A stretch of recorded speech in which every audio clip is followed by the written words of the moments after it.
श्री सुक्तम।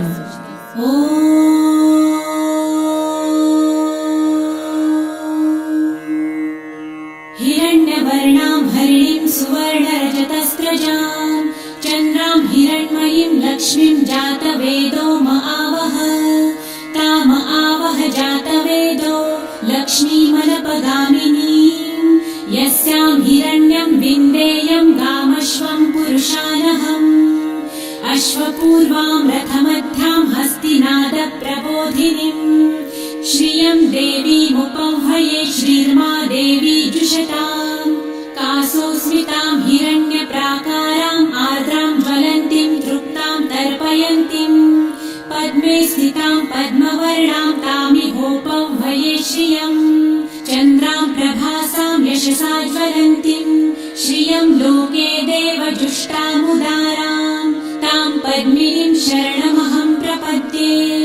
लक्ष्मीर्मे नश्यतां त्वां वृणे आदित्यवर्णे तपसोऽधिजातो वनस्पतिस्तव वृक्षोऽथ बिल्वः तस्य फलानि तपसानुदन्तु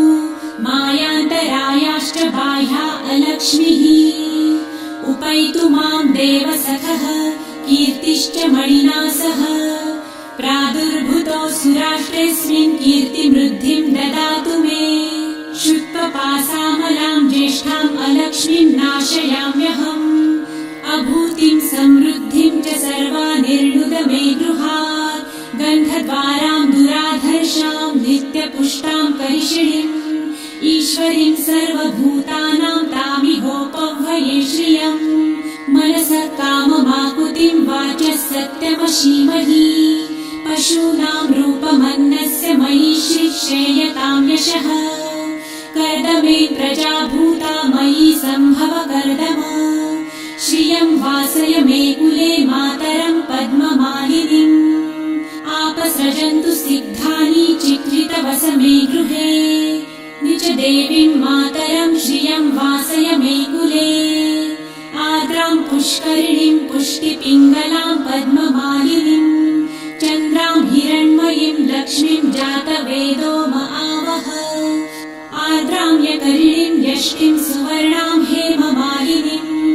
सूर्यां हिरण्मयीं लक्ष्मी जातवेदो म आवह ताम आवह जातवेदो लक्ष्मीमनपगामिनीं यस्यां हिरण्यं प्रभुतं गावो दासोऽश्वान् विन्देयं पुरुषानहम् यः शुचिः प्रयतो भूत्वा जिहुयादाजमन्वहम् सूक्तं पञ्चदशर्च च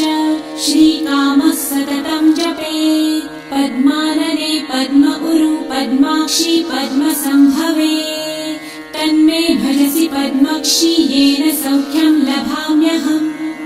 अश्वदायै गोदायै धनदायै महाधने धनं मे लभतां देवी सर्वकामांश्च देहि मे पद्मानने पद्मविपत्रे पद्मप्रिये पद्मदलायताक्षी विश्वप्रिये विष्णुमनोनुकूले त्वत्पादपद्मं मयि सन्निधस्त्वम्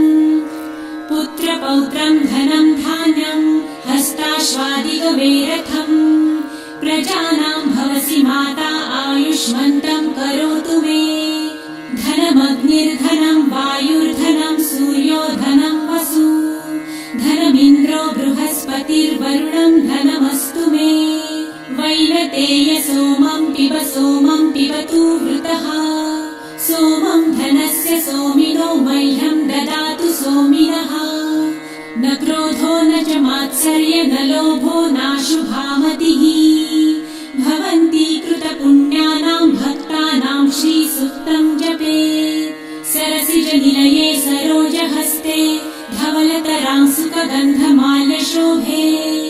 भगवती हरिवल्लभे मनोज्ञे त्रिभुवनभूतिकरी प्रसीद मह्यम् विष्णुपत्नीं क्षमां देवी माधवी माधवप्रियां लक्ष्मीं प्रियसखीं देवीं नमाम्यच्युतवल्लभाम्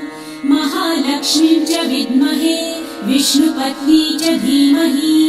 तन्नो लक्ष्मी प्रचोदयात् श्रीवर्चस्वमायुष्यमारोग्यमाविधाच्छोभमानं महीयते।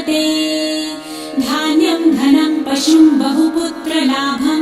शतसंवत्सरं दीर्घमायुः